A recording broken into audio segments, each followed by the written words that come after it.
Hello and welcome to GeekStorm. We're here today to cover some movies, some comics, and some TV shows. We're here with our... Shawn Hilton. Yeah. Mike Harrison still. Yeah. So we're all here together today, which is kind of weird, but... So, you guys covered White House Down? I did. Yeah. What do you guys think of it? What did you think, April? I wasn't there. I don't think you were either, right? I saw it. What do you think of the mysterious guest cameo in the middle? Both movies we saw were kind of buddy cop movies, and whether or not you thought that the White House Down was or not, that's the way it was that's the way it felt anyway. I felt like at any moment we'd see one of them say, "I'm getting too old for this," stuff, and so. I liked it. I liked White House Down. It was okay. It was very much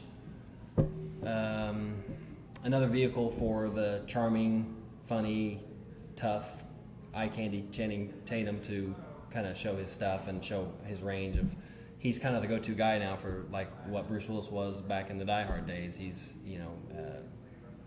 kind of smart aleck and can do the action and appeals to both men and women as far as wanting to see him in a movie. It's your typical summer trash movie. If you like these kind of popcorn muncher kind of things, and I love them, then you're gonna really, really dig it. I love it. I think it's great kind of stuff. But I enjoy really good throwaway television, and I enjoy really good crappy movies. This has no plot. Well, that's not true. There's a plot. It's just the bad guys are and I'm not making this up, it's the military-industrial complex. That's the bad guy. We couldn't be bothered to actually put a name and a face to a particular company making some horrible weapon. No, it's just the entire damn thing. Which, I mean, I laughed out loud in the theater when the guy said that. I mean, Jamie Foxx, the Academy Award winner, had to deliver this line that the military-industrial complex is blah, blah, blah. And I'm like, are you kidding? Really? That's what you're going with? Holy cow! It's like the lowest common denominator, but I loved it. It's cheesy, fun. If you like Die Hard, if you like Lethal Weapon, I think you're going to dig this kind of stuff. And as Mike pointed out, Tatum is the guy right now that seems to have gotten the torch from the Expendables cast to do these kinds of things. I mean, I think there's a few other people, but they're not believable. He's cutting away. He's a handsome guy. He's got the right credentials at this point. I mean, and he can dance, so you got that going from him. And Jamie Foxx. Did you enjoy that part? Yeah, I thought that was funny. Yeah. Jamie Foxx does a great job. I mean, we go from. That's what I love about Jamie Foxx is he can go. Stop tapping the table. So he can do something like Django. And he can do Ray and get an Academy Award, but then he can turn around and I imagine have a conversation with his agent. He goes, "Just give me something fun." I mean, he did some really crap movie with the planes or something. Was it there? Who was even the star of that? It was like three mission-controlled airplanes. And it was another crappy song. Oh, that was. I think it was before Ray, though. That was. I think it was after Ray. Was it? Yeah, it might have been filmed before Ray. It was released after Ray. But regardless, I mean, this is a guy that can do that. He can step up and go, "Get me, Martin Scorsese kind of, guy. I'm going to do a serious role." And the next week, go, "I want to do something where my big line will be, 'Don't touch my Jordans.'" And he's gonna make it work. So. And the exact polar opposite of that guy and having that kind of star power is James Woods. If James Woods is in a movie, he's the bad guy, and so that kind of ruins it right off the bat. As soon as he walks on the screen, he's gonna turn on them. He's screwing somebody over. Yeah, so he's unfortunately fallen into that stereotype that he'll probably never get out of because he won't be able to get any roles in which that people will see. He can do indie movies, but he's not going to get any good Hollywood movies where he's not the smarmy guy you want to punch in the face, and you see him on screen, and he's probably gonna end up being a bad guy. So and that was an exact. There's obviously the comparisons are made with the Olympus Has Fallen, which was out earlier this summer.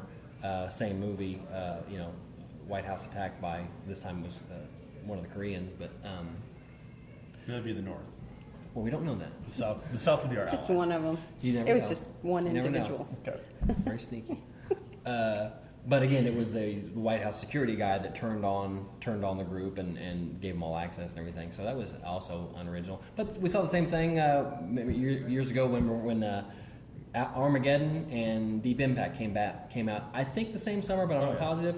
And where somebody 3 years ago threw it in the pipeline. Hey, they're doing an end of the world movie where there's asteroids coming, and we need to. And a guy at another studio was like, we need one of those. Write that real quick, so we can get it out at the same time. Everyone wants to capitalize on it at the same time, see who can get the movie out first and make the movie the money first. But it was just okay. And for a summer movie, just okay. Yeah. I loved it, absolutely loved it. I can sit here and dog on it, but from a critical viewpoint, this is not going to make a splash. This isn't going to make anybody's 100 greatest movies list of all time or any nonsense like that. No. But it's exactly what it is. It's going to sell you some popcorn. It's going to sell you a Coke. You're going to sit there. You're going to have fun. And it's got a great cast. I mean, you mentioned James Woods. Is it Maggie Gyllenhaal? Yeah. She's a major player in it. I don't like her. The little girl who...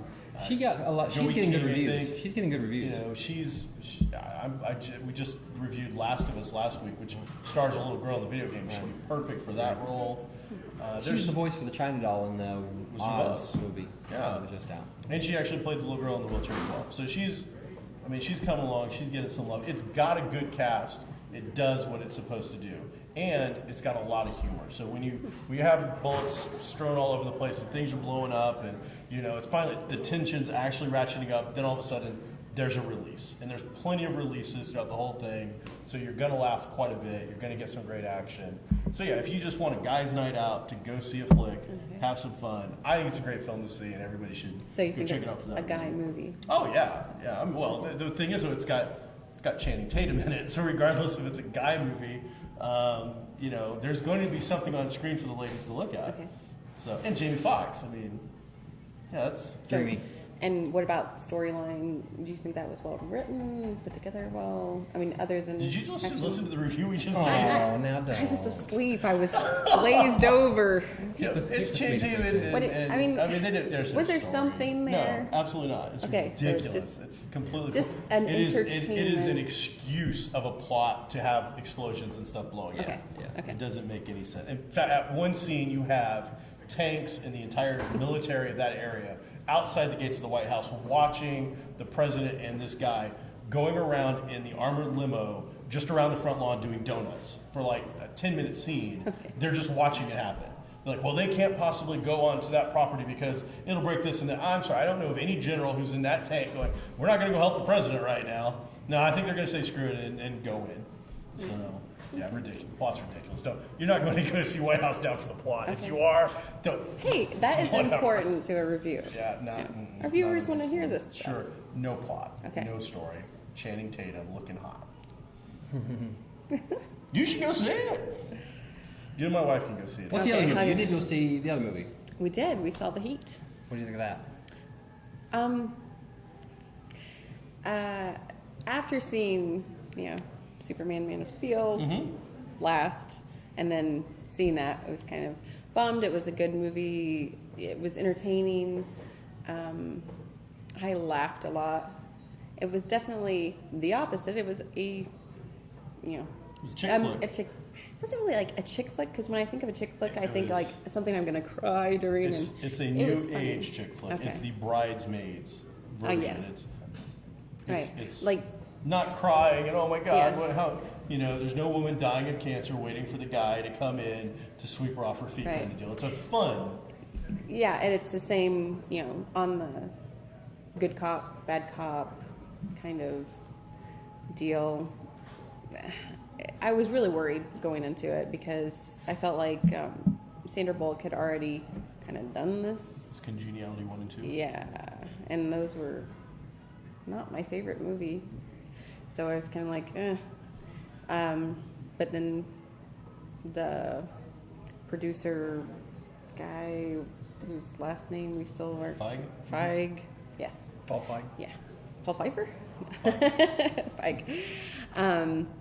I did see that he had worked on some episodes of The Office, which I love. So, I was kind of like, okay, well, maybe I can handle this. And it turned out I really did enjoy it. I enjoyed myself.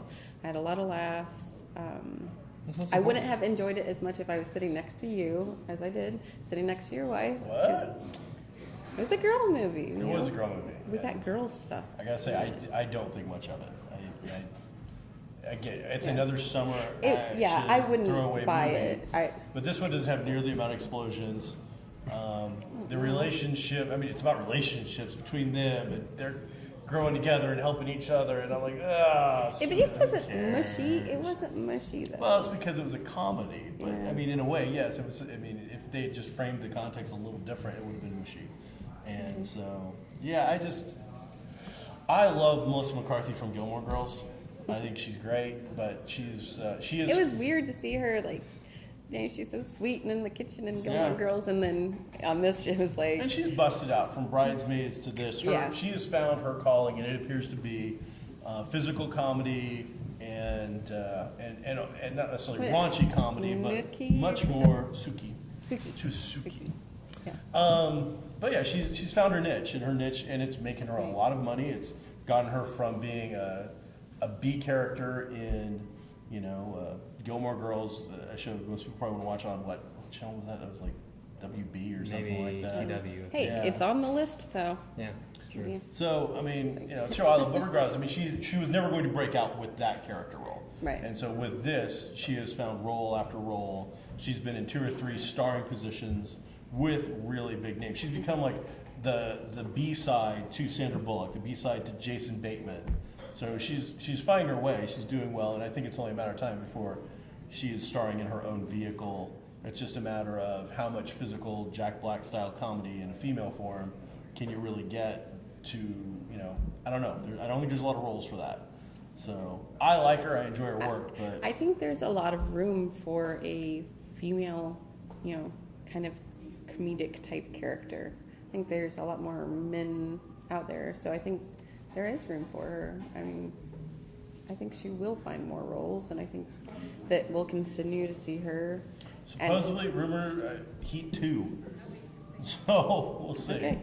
When I was checking out the writer's creds, her next cred was They're already getting along by the Heat 2. end. Sorry, spoiler alert. Kind of predictable. Spoiler.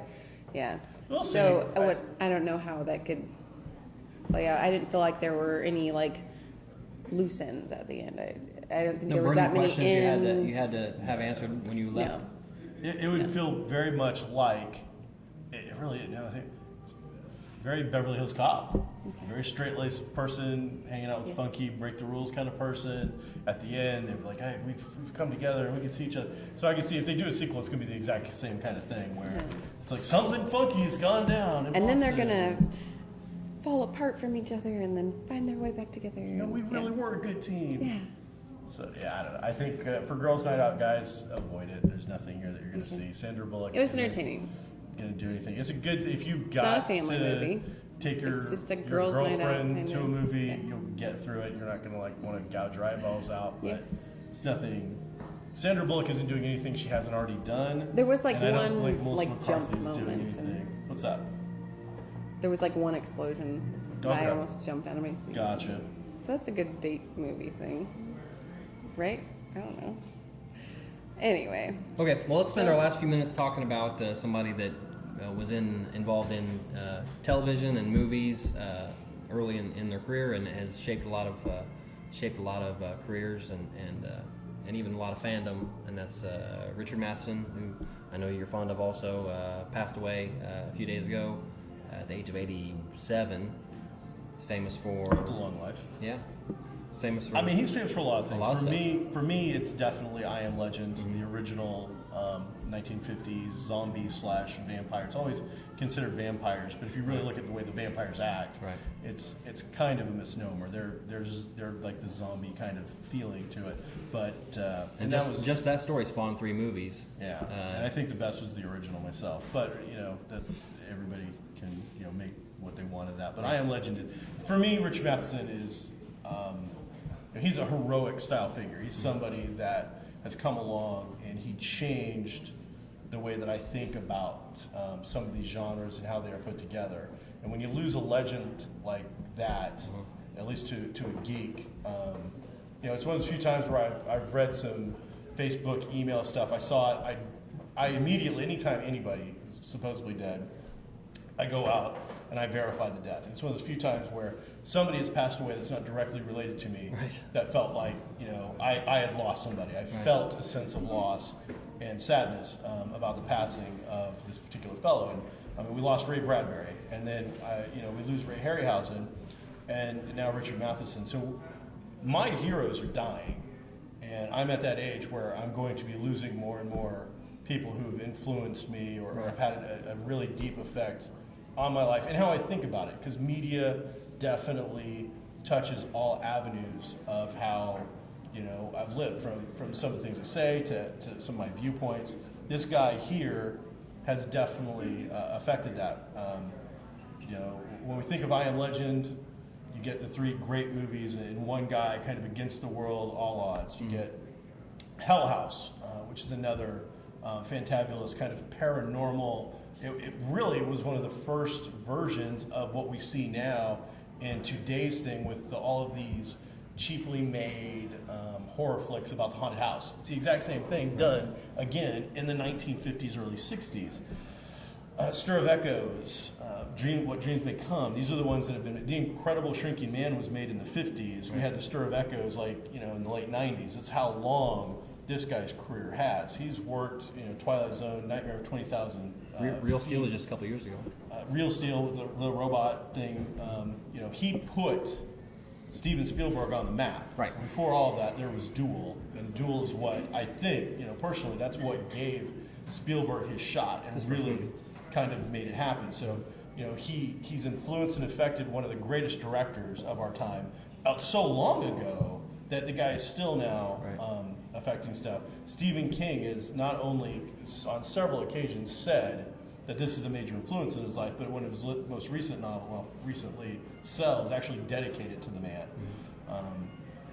George Romero, who I think all of us he is the grandfather of the slow-moving zombie thing. The Walking Dead owes everything to him. Sure. And Romero comes out and he gives homage to this guy, Richard Matheson, as being his influence. So there's nobody out there that I can respect that hasn't said, this is the guy. I mean, even his short stories. Button is like a 5-page story that is simply, here's a button, push it. If you do, we're going to give you a lot of money, and somebody you don't know is going to die. That's it. That's the whole premise. And that guy makes that story work. So he is able to take social commentary, mix it with your science fiction of what the world may come to military. It's so all-encompassing, the stuff that Richard Matheson has touched upon and has had influence upon from all kinds of cultural significance in the geek fandom, that people who don't know him, have never heard his name, don't know what they have lost, but the impact will be felt as, Spielberg. As I said, if you look at the influences, those guys, who did they influence? So as I said, a lot of my heroes, they're at that age where they're passing away, but every day there are new heroes being born. There are new influences that are directly going to be influenced by work that they don't even know. Somebody is going to be influenced by Cell, having no clue that dedication meant anything to him. It's going to lead them into a lifetime career, which is going to be indirectly influenced by Richard Matheson. So I think, with the 3 losses of Ray Bradbury, Ray Harryhausen, and Richard Matheson, we have lost a trio of legendary figures that I think have been grossly underappreciated and underreported in the world. Okay. So, the GeekStorm nod to a legend. That's it for our movies this time. We're going to be back next episode with television. Yay! I love TV. Everybody I loves watch television. It. Everybody loves I television. own one. So we'll see you then.